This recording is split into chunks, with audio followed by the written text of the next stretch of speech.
Ambassador Do-Yun Kim stood in the center of the Galactic Council chamber, feeling smaller than he ever had in his 15 years of service. The chamber was massive, built to remind younger species of their place. 7 thrones rose above him in a circle, each occupied by a representative of the elder races who had ruled the galaxy for thousands of years. He had come with hope today. Real hope. Humanity had done everything the Council asked. They shared their medical research freely. They patrolled dangerous trade routes without asking for payment. They welcomed refugees from war-torn systems. Human engineers fixed problems across 100 worlds. Human scientists published their discoveries for everyone to use. Surely, after 15 years of loyal service, humanity deserved full membership in the Council. Chancellor Vraxon of the Kethran Empire looked down at Do-Hyun with barely hidden contempt. The tall alien had scales that shimmered gold in the chamber lights. His voice was smooth but cold when he spoke. Ambassador Kim, we have reviewed your petition for full membership. The Council has reached a decision. Vraxon paused and Do-Hyun felt his heart beat faster. Your petition is denied. The words hit Do-Hyun like a physical blow. Denied. Again. He took a deep breath and forced himself to stay calm. May I ask why? Do-Hyun said quietly. Humanity has contributed more in 15 years than some full members have in centuries. Vraxon waved a dismissive hand. Your species is too young, too aggressive. You have only been in space for 200 years. We have maintained order for millennia. You lack the wisdom that comes with age. Something inside Do-Hyun snapped. 15 years of polite silence. 15 years of accepting insults. 15 years of watching his people work themselves to exhaustion for beings who saw them as servants. Wisdom? Do-Hyun's voice was louder now. The Kethran Empire fought 3 civil wars in the last 1,000 years. The Vrelian Hive conquered 12 peaceful species before joining this council. Every race here has blood in their history. But you judge us for being young? The chamber fell silent. No one spoke to the council this way. Councillor Thess, a reptilian diplomat who had always been kind to Do-Hyun, shifted uncomfortably on his throne. Vraxon's eyes narrowed. You forget your place, human. You are useful to us. Your engineers maintain our stations. Your doctors treat our sick. Your soldiers guard our borders. But useful tools do not sit at the table with their masters. Tools. That word echoed in Do-Hyun's mind. 15 years reduced to a single word. Tools. Do-Hyun looked up at the 7 thrones, at the faces that had rejected his people again and again. He thought about Captain Minji Park and her fleet, protecting council trade routes from pirates. He thought about Dr. Yoonji Cho, working endless hours to cure diseases that affected dozens of species. He thought about thousands of humans scattered across the galaxy, working hard, believing their efforts mattered. They deserved better than this. Very well, Do-Hyun said, his voice steady now. If humanity is merely a tool to be used, then we withdraw that tool. Effective immediately. Humanity resigns from all council institutions, treaties, and agreements. We will recall our people, our ships, and our resources. Several councillors laughed. Vraxon smiled, showing sharp teeth. You will be back within a year, Vraxon said, begging for readmission. You need the galaxy far more than the galaxy needs you. Do-Hyun turned to leave but paused at the chamber door. He looked back at the council one last time. You wanted tools without voices, Chancellor. Now you have neither. I hope you remember how to fix your own stations. The heavy doors closed behind him, cutting off the sound of mocking laughter. Outside the chamber, Do-Hyun activated his communicator. His hands shook slightly, but his voice was firm. This is Ambassador Kim to all human personnel in council space. Begin withdrawal procedures immediately. Recall all staff, ships, and resources. We are going home. Captain Minji Park received the message while her fleet patrolled the outer rim. She had been tracking a large pirate group for weeks, keeping them away from vulnerable colony worlds. She looked at her second officer with concern. Ma'am, if we leave now, those colonies will be defenseless, her officer said. Minji pulled up the tactical map, showing the pirate positions. She sent a message to the nearest council station, warning them of the threat. They replied with a dismissive acknowledgement. They did not believe her warning was important. The council made their choice, Minji said quietly. All ships set course for Earth. Maximum speed. As her fleet turned away, she took one last look at the colonies on her screen. She hoped the council knew what they were doing. She suspected they did not. Across the galaxy, humans began packing their belongings and saying goodbye to alien friends. Many aliens were confused. Some were worried. Most believed the humans would return soon. No one understood yet what was about to happen. No one realized that the galaxy's invisible foundation was about to disappear. The Council had dismissed humanity as simple tools. They would soon learn how much they had depended on those tools. 3 months had passed since Ambassador Do-hyun walked out of the Council chamber. Dr. Yoonji Cho packed the last of her research files into a container, looking around her laboratory one final time. She had worked at the Galactic Medical Institute for 12 years. This lab had been her second home. Her alien assistant, a six-limbed Threndil named Voss, watched her with sad eyes. "Dr. Cho, please reconsider. Your work here saves millions of lives," Yoonji smiled sadly. "I know, Voss, but I cannot stay where my people are not respected." The Council made their choice. Voss looked down at a data pad. "I have been reviewing your contributions. You and your team developed 73% of the treatments we currently use. How will we continue without you? You have all the research." "You can figure it out," Yoonji said, though she knew it was not that simple. Her team did not just develop treatments. They understood the fundamental principles that made those treatments work.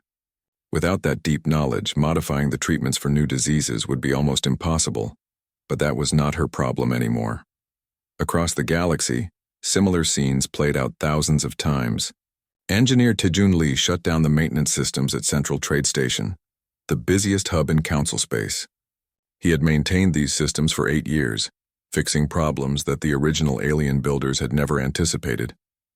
The station manager, a nervous Pelion named Grix, followed him around desperately. "But Engineer Lee, these systems are critical. Who will maintain them?" Taejun paused at a control panel, looking at the complex readouts. "These stations were designed by your people, Grix. You should know how to fix them. That was 300 years ago. The original designers are long dead. You humans have been maintaining everything for the last decade. We just assumed you understood our technology." "We do understand it," Taejun said. "We also improved it. We added new systems, upgraded old ones, and fixed design flaws. This station is not just your technology anymore. It is a blend of your old designs and our new solutions. Good luck separating them." Grix turned pale, which for a Pelion meant his skin shifted from blue to gray. Merchant Ji-won Song sat in her office on Earth, coordinating the largest asset recovery operation in galactic history. Her shipping company had contracts with 400 different clients across the galaxy. She was terminating all of them. "Send recall orders to all our ships," she told her staff. "Collect any outstanding debts. Cancel all pending deliveries. Everything comes home." Her financial officer looked worried. "Ma'am, this will cause serious disruptions to galactic trade. Many species depend on our shipping networks." "Then they should have thought about that before treating us like servants," Ji-won said coldly. "Execute the orders." Human cargo ships began returning to Earth from every corner of the galaxy. They carried refined metals, advanced components, medical supplies, and manufactured goods. Alien merchants who had grown dependent on human shipping suddenly found themselves without transportation. The economic impact was immediate. Prices for basic goods began to rise. Supply chains that had functioned smoothly for years started breaking down. Factories waited for components that never arrived. Admiral Soo-hyun Kang coordinated the military withdrawal from his flagship above Earth. Dozens of human defense fleets were scattered across Council space, protecting trade routes and colonies. Now they were all coming home. "Admiral, we are receiving distress calls from Council forces," his communications officer reported. "They are asking why we are abandoning our patrol routes." "Tell them to ask their council," Soo-hyun said. "We offered partnership. They wanted servants. Now they have neither." As human fleets withdrew, pirates and raiders began to move. For years, human rapid response forces had kept them contained. Human ships were fast and their captains were clever. Pirates learned to avoid areas where humans patrolled. Now those areas were undefended. The Galactic Council held an emergency session to discuss the situation. Chancellor Vraxen stood before the assembled councilors, looking annoyed rather than concerned. "We are receiving reports of supply disruptions and increased pirate activity," Councillor Thess said carefully. "Perhaps we should reconsider our position on humanity." "Absolutely not," Vraxen snapped. "These are temporary problems. Within 6 months, the humans will realize they need us more than we need them. They will come crawling back. But Chancellor, another counselor interjected, the reports show that humans were maintaining critical infrastructure across dozens of systems. Our own engineers are struggling to understand their modifications. Then our engineers need to work harder, Vraxon said dismissively. We built these systems. We can maintain them. The humans did not do anything we cannot replicate. Counselor Thess said nothing more, but he began keeping detailed records of every failure report. Deep down, he suspected the council had made a terrible mistake. Back on Earth, Do-hyun received daily reports of the withdrawal progress. 90% of humans were already home or en route. The remaining 10% were finishing critical tasks or helping alien friends evacuate to safer areas. Ambassador, are we sure this is the right choice? His aide asked. Many good people will suffer because of council incompetence. I know, Do-hyun said quietly. But we cannot continue sacrificing our dignity for beings who see us as tools. Sometimes the only way to teach a lesson is to let people face the consequences of their choices. He looked out at Earth, beautiful and blue below his orbital office. Humanity had tried to be good galactic citizens. They had given freely of their knowledge and labor, and in return they had been treated as lesser beings. No more. The galaxy would have to learn to survive without them. Do-hyun hoped they learned quickly because he suspected things were about to get much worse. 6 months after the withdrawal, Meridian Station was dying. Governor Rexel stood in the control room, watching red warning lights flash across every console. Life support was failing. Power distribution was unstable. The water recycling system had shut down completely. He had no idea how to fix any of it. Rexel remembered when Hyunwoo Choi ran this station. The human administrator always seemed calm, even during crises. He would walk through the maintenance levels, chatting with engineers, somehow knowing exactly what needed attention. Rexel had assumed Hyunwoo was just following standard procedures. Now Rexel understood the truth. There were no standard procedures. Meridian Station was 300 years old, built by species who no longer existed. Over the centuries, it had been modified, patched, and rebuilt dozens of times. The current systems were a maze of old alien technology, newer council equipment, and human innovations all wired together in ways that made no logical sense. Only humans had understood how it all fit together. With trembling hands, Rexel opened a communication channel to Earth. He had sworn he would never beg humans for help. But his pride was worth less than the 50,000 people living on this station. This is Governor Rexel of Meridian Station requesting emergency assistance. Our life support is failing. Please respond. The response came 2 hours later. Hyunwoo appeared on the screen, looking older and more tired than Rexel remembered. He was sitting in what looked like a small apartment on Earth. Hello, Rexel, Hyunwoo said quietly. I heard about your problems. Can you help us? Rexel asked desperately. I will pay anything. We will give you whatever you want. It is not about payment, Hyunwoo said. The problem is that Meridian systems are impossibly complex. I spent 8 years learning how everything connected. Even with my help, you would need engineers who understand both the old alien technology and human modifications. You need people who can think creatively when systems fail in unexpected ways. We have engineers, Rexel said. You have technicians, Hyunwoo corrected gently. They can follow instructions and replace broken parts. But when something goes wrong in a way no one has seen before, they do not know what to do. Humans learned to improvise because we were always working with technology. We did not originally design. We had to be creative. Rexel felt cold dread spreading through him. So you cannot help us, he said flatly. I can tell you how to evacuate the station safely, Hyunwoo said. I am sorry, Rexel, I truly am. But Meridian is finished. The screen went dark. Rexel ordered the evacuation that same day. Within a week, Meridian Station was empty. A month later, its orbit decayed and it burned up in the atmosphere of the planet below. 300 years of history. In the outer rim, Security Chief Nari Yoon's predictions came true with terrible accuracy. Pirates who had been cautious for years now attacked openly. Council defense forces tried to respond, but they were too slow and too predictable. Human forces had used speed and unpredictability as weapons. They would appear in unexpected places, strike fast, and disappear before pirates could organize a response. Human captains shared information constantly, coordinating their movements across vast distances. Council forces had no such coordination. Each fleet operated independently, following strict protocols. Pirates quickly learned to predict their movements and avoid them. Colony after colony sent desperate calls for help. Most received no response. The Council simply did not have enough ships to protect everyone. The worst disaster came from an unexpected direction. Scientist Kyung-Min Han watched the news reports from his home on Earth with growing horror. A massive cyber attack had crippled communications across 12 sectors. Banking systems crashed, navigation networks went offline. Even emergency services stopped working. Kyung-Min had warned the Council about this exact vulnerability 2 years ago. Galactic computer networks had security flaws that any skilled hacker could exploit. The only reason no one had exploited them before was because human programmers maintained constant security monitoring. Now those programmers were gone, and someone had finally noticed the vulnerability. His wife found him staring at the news with tears in his eyes. "It is not your fault," she said gently. "I could have fixed it," Kyung-Min whispered. "If they had just listened. If they had just let us help." In the council chambers, Councillor Thess finally forced a meeting about the growing crisis. He presented his evidence methodically. 17 major stations offline, 42 systems suffering food shortages, pirate attacks up 300%, and now 12 sectors without functional communications. "We must contact humanity," Thess said. "We must negotiate their return." "Never," Vraxen shouted. "We are the elder races.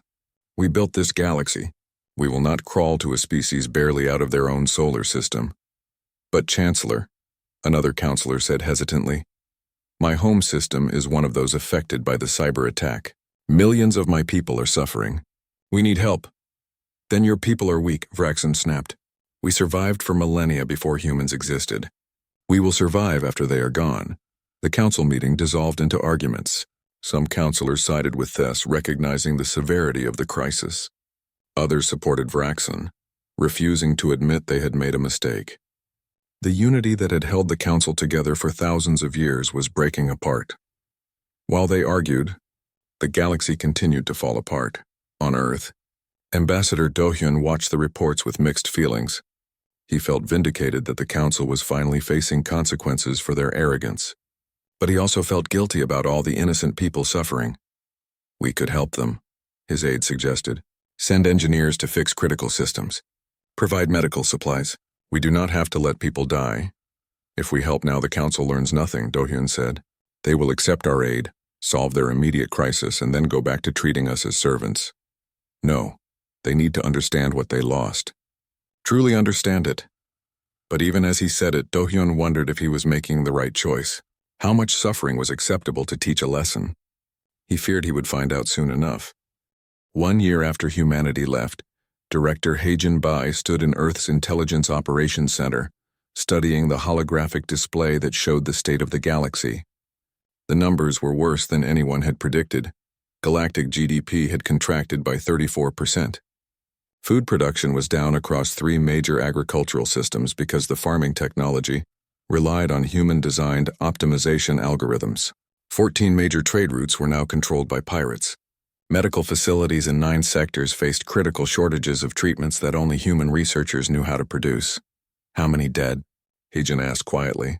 Her deputy checked his datapad. "Conservative estimate is 800 million across all affected systems. Mostly from treatable diseases, infrastructure failures, and pirate attacks."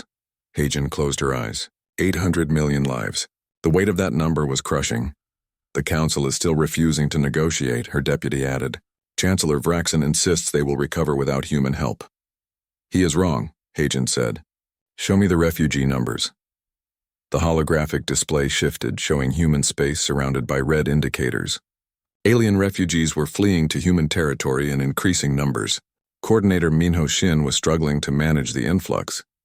Minho worked from a prefabricated office on a frontier world that had become a massive refugee camp. Every day brought more ships filled with desperate aliens. They arrived with stories of collapsed governments, failing infrastructure, and spreading chaos. A Vrelian merchant named Kess sat across from Minho, looking haunted. "My family has run our trade business for 6 generations. We survived wars, economic crashes, even a plague. But we cannot survive this. Without human shipping networks, we cannot move goods. Without human banking systems, we cannot process payments. Everything is falling apart. Why come to us?" Minho asked. Your government should help you. My government is too busy arguing about pride to actually govern, Kess said bitterly. The council spends more time denying problems than solving them. But here, in human space, things work. Your stations have power.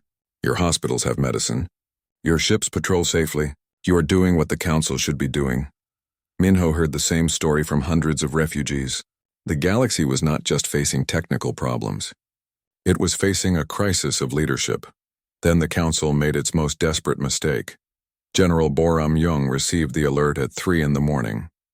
Council forces were moving toward New Sol, a human mining colony in contested space. Intelligence suggested they planned to seize the colony and force human technicians to work under council authority. Boram immediately contacted Earth's leadership. Within an hour, she had authorization to defend the colony. Human ships moved to intercept the council fleet. The battle was short and brutal. Council ships were powerful but predictable. They followed standard tactical doctrines, moving in formation, attacking in coordinated waves. They expected human forces to follow similar patterns. They were wrong. Human ships had spent the last year upgrading weapons, shields, and engines without sharing those advances with anyone. More importantly, human captains did not follow predictable patterns. They scattered and regrouped, attacked from unexpected angles, and used the environment to their advantage. The Council lost 12 ships before they retreated. Human casualties were minimal. News of the defeat spread across the galaxy within hours. The Council, which had ruled through a combination of ancient authority and military strength, had been humiliated by a species they considered young and primitive. Ambassador Do-hyun watched the news reports with a heavy heart. He had never wanted a war, but the Council had forced this confrontation by trying to take what they refused to ask for politely. "What happens now?" his aide asked. "Now the galaxy watches," Do-hyun said. "They see the Council is weak. They see that humanity is strong, and they start to wonder who they should really be following." His prediction proved accurate. Within days, minor species began sending secret communications to Earth. They did not want to join the Council's fight against humanity. They wanted protection from both the Council and the chaos spreading across the galaxy. Some asked for defense agreements. Others requested economic partnerships. A few even suggested formal alliances. They all said the same thing. The Council had failed them and they needed an alternative. Prime Minister Sumi Na called a meeting of Earth's leadership to discuss the situation. Around the conference table sat military commanders, diplomats, scientists, and economic advisors. "We have a choice," Sumi said. "We can stay isolated, let the galaxy burn and remain safe. Or we can start building something new. Not a human empire, but a genuine coalition of equals." "The Council will see that as a declaration of war," General Boram warned. "The Council already attacked us," Hagen pointed out. "They made this a conflict when they tried to seize our people by force." Do-hyun spoke up. "This is our chance to do what we always wanted. Build a galaxy based on cooperation instead of hierarchy, where species work together as partners, not subjects and rulers. But we must be careful. If we replace one oppressive system with another, we become what we fought against." Sumi looked around the table, seeing the weight of history on everyone's faces. The decision they made now would shape the galaxy for generations. "We offer partnership to any species that wants it," Sumi decided. "We share our technology, but we do not force our way of life on anyone. We protect those who ask for protection, but we do not conquer. We build together as equals." She looked at Do-hyun. "Draft a proposal for a coalition of free species. Every member gets an equal vote regardless of age, size, or military power. Anyone can join. Anyone can leave. No one is superior." Do-hyun nodded, already composing the words in his mind. The Galactic Council had tried to keep power by dismissing humanity as tools. Now humanity was offering the galaxy something the Council never had: a choice. The cascade of failures was about to become a cascade of change. 18 months after the withdrawal, Councillor Thess arrived at Earth in secret. His small ship landed at night away from public view. He wore a simple cloak instead of his ceremonial robes. If the Council discovered he was here, they would likely execute him for treason. He did not care anymore. Prime Minister Sumi Na met him in a private room deep within Earth's government complex. Thess looked old and tired. His scales, once vibrant green, had faded to a dull gray. Thank you for seeing me, Tess said quietly. I know I have no right to ask for anything. You always treated us with respect, Sumi replied. That counts for something. Tell me why you are here. Tess pulled out a data pad and set it on the table. The screen showed medical statistics. My homeworld is facing a plague. It is a mutation of a disease that your Dr. Yoonji Cho developed a treatment for 3 years ago. Our doctors have the original treatment, but it does not work on the mutated strain. We need someone who understands the underlying science to modify it. He looked up at Sumi with desperate eyes. 40 million of my people will die without help. I am not asking for the council. I am asking for innocent civilians who did nothing wrong. Sumi studied the data for a long moment. The council attacked our colony. They tried to take our people by force. Why should we help them now? Because you are better than us, Tess said simply. The council let pride and arrogance blind them to the truth. You could do the same. You could let my people die to teach us a lesson. But that would make you just another empire. I believe you want to be something better. The words hung in the air. Sumi thought about the last 18 months. The deaths, the suffering, the collapse of systems that could have been prevented. I will send medical teams to your homeworld, Sumi said finally, but not through the council. This will be a direct agreement between Earth and your species. We help your people. And in return, you leave the council and join our coalition of free species. Tess closed his eyes, relief washing over him. Agreed, thank you. Within a week, human medical teams were on Tess's homeworld. They worked with local doctors to modify the treatment. Within a month, the plague was under control. 40 million lives were saved, and Tess's species became the first to formally leave the council and join the coalition. Trade Minister Seo Jin spent her days negotiating with various species who wanted to partner with humanity. Each agreement was different, tailored to the specific needs and abilities of each species. The Pelix wanted help rebuilding their manufacturing sector. In exchange, they offered rare minerals found only in their territory. The deal was fair on both sides, with neither party trying to exploit the other. The Krenari needed agricultural technology. They offered to share their advanced renewable energy systems. Again, a fair trade between partners. Species after species came to Earth, eager to escape the Council's failing authority. Each one that joined the coalition weakened the Council further. Chancellor Vraxen watched his empire crumble with growing desperation. 3 of the 7 Council species had left to join the coalition. His own military was fractured, with many officers questioning his leadership. He called one final council session to authorize a massive military strike against Earth.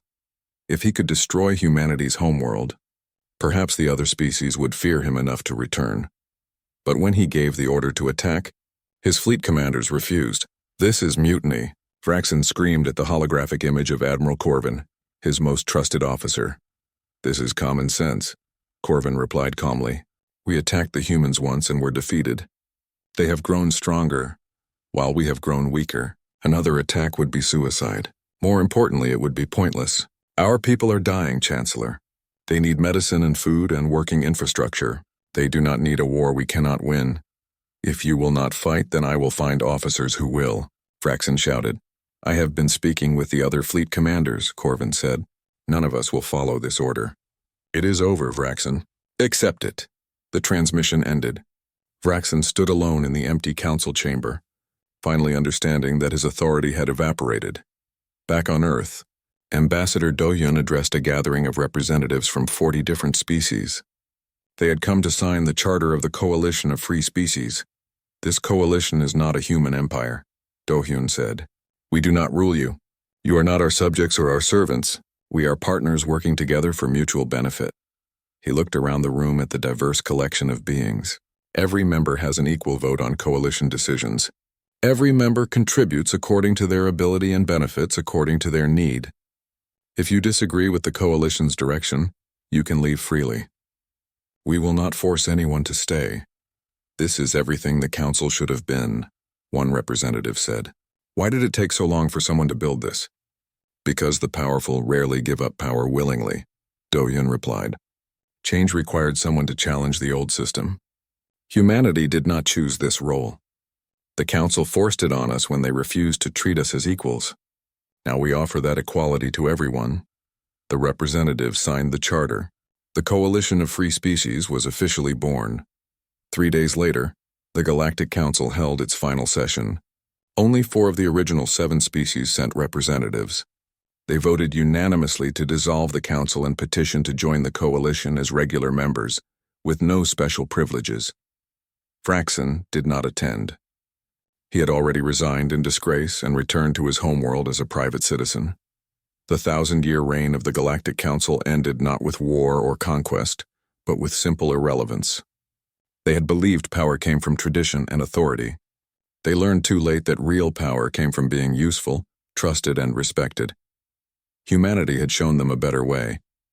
Now the question was whether the galaxy could build something lasting from the ruins of the old order. 2 years after the withdrawal, Ambassador Do-hyun Kim stood before the first full assembly of the Coalition of Free Species. The meeting hall was built on a neutral station, designed specifically so no one species could claim it as their territory. Representatives from 93 different species filled the chamber. It looked nothing like the old council chamber. There were no towering thrones or elevated platforms. Instead, representatives sat in a circle, all at the same level.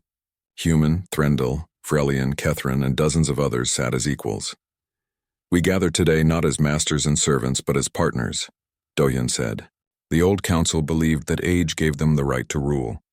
"We believe that every species, regardless of how long they have traveled the stars, has something valuable to contribute." He gestured to the diverse crowd. "Some of you have technology we need. Some have resources. Some have knowledge. And yes, humanity has skills that many of you need. But we all bring something to this coalition. We all matter equally." The representatives voted on their first major initiative, the Galactic Infrastructure Restoration Project. Engineer Young-ho Park stood to present his plan. "We have identified 200 stations and facilities that are currently failing or have already failed," Young-ho explained. The old council hoarded technical knowledge, making these systems impossible for most species to maintain. "We will change that." His holographic display showed a massive training program. Human engineers will work alongside engineers from every coalition species. "We will teach you everything we know. We will document our methods. We will share our innovations freely. When we are done, you will not need us to maintain your own infrastructure." A Kethrin representative raised a concern. "Why share this knowledge? Does it not give you power to keep it secret?" "Power based on keeping others weak is not real power," Young-ho replied. "It is exploitation. We want a galaxy where everyone can solve their own problems. That makes all of us stronger." The vote to approve the project was unanimous. Across the galaxy, restoration teams began their work. On Meridian Station, now being rebuilt, Young-ho watched as a mixed crew of humans, Threndels, and Pelions installed new life support systems. A young Threndel engineer named Vala approached him with a question. "Engineer Park, this power distribution network makes no logical sense. Why did you design it this way?" "I did not design it," Young-ho said with a smile. "This station is 300 years old.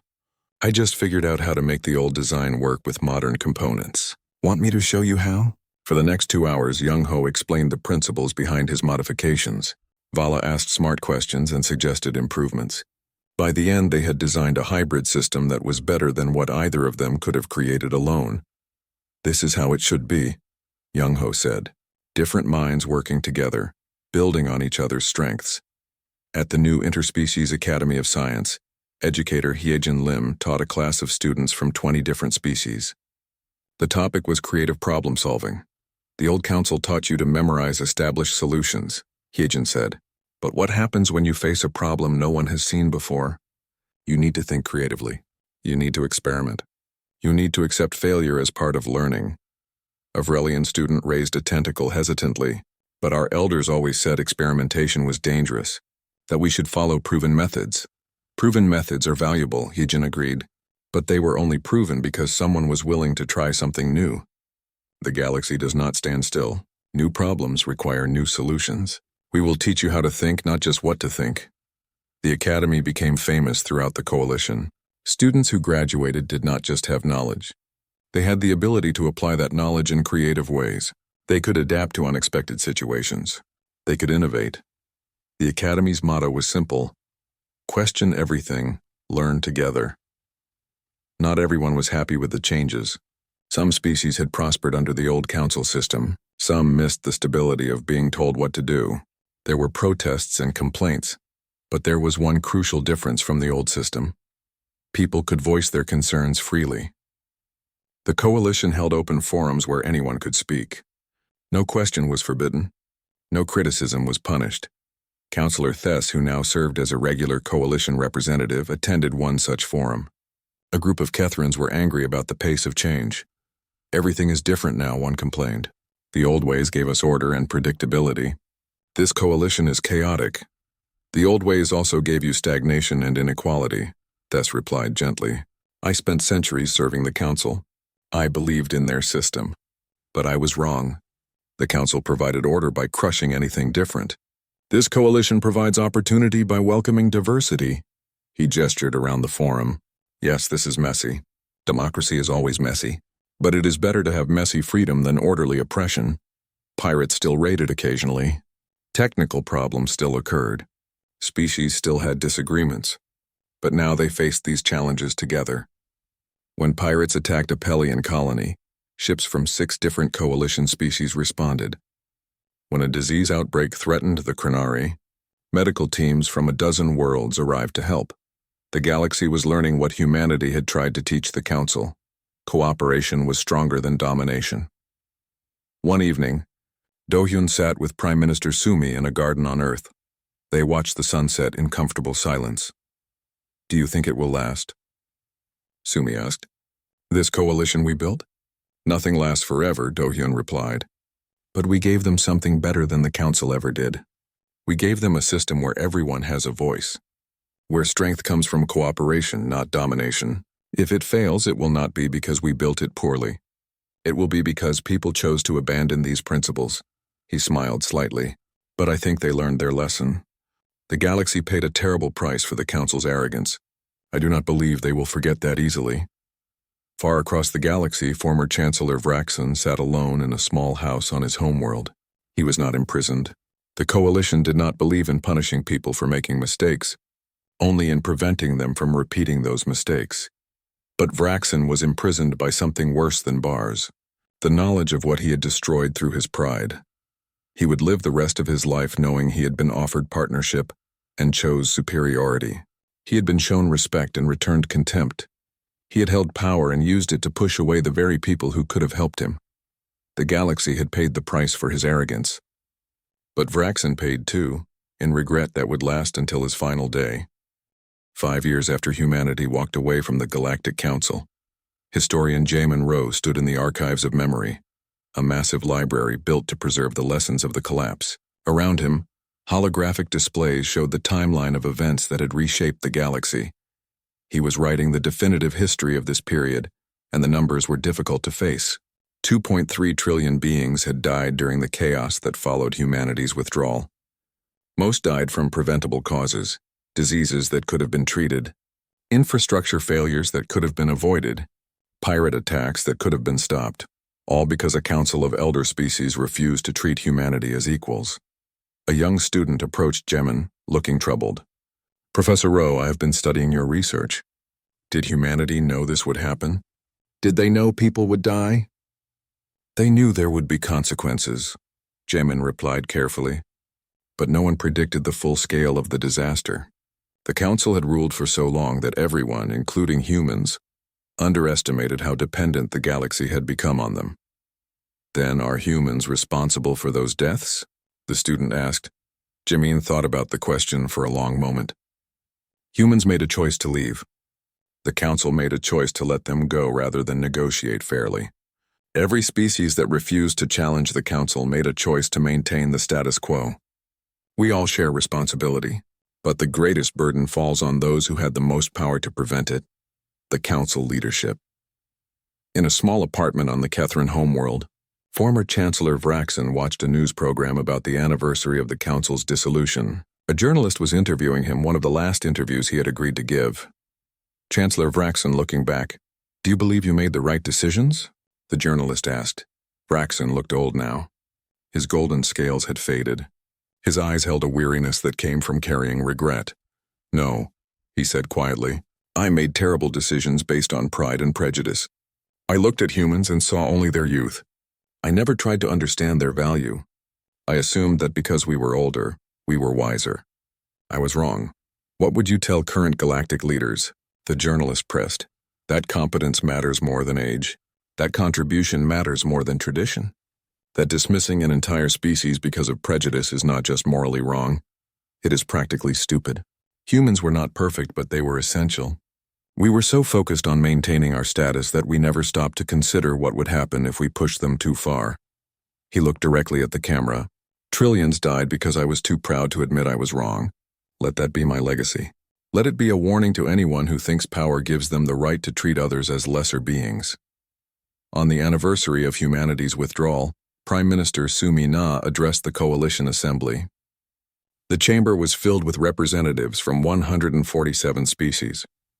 The coalition had grown far beyond what anyone had imagined. 5 years ago, humanity left the Galactic Council, Sumi said. We did not want to leave. We wanted partnership. We wanted respect. When we could not get those things, we made a difficult choice. She paused, her expression somber. That choice had terrible consequences. Trillions suffered. Millions died. Every day I carry the weight of that decision. I wonder if there was another way. If we could have found a solution that did not cause so much pain. But I also know this. The old system was built on inequality. It treated some species as superior, and others as tools to be used. That system would have continued for centuries more, grinding down anyone who did not fit their narrow definition of worthy. Sometimes the only way to build something better is to let the old system collapse. She looked around the chamber.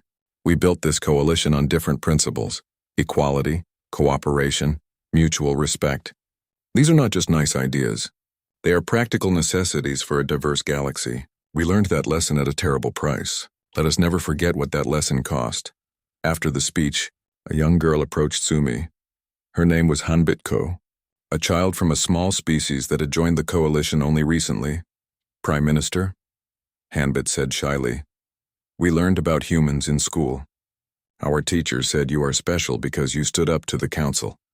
Sumi knelt down to look at the girl at eye level. What did you learn about humans? That you are brave and smart.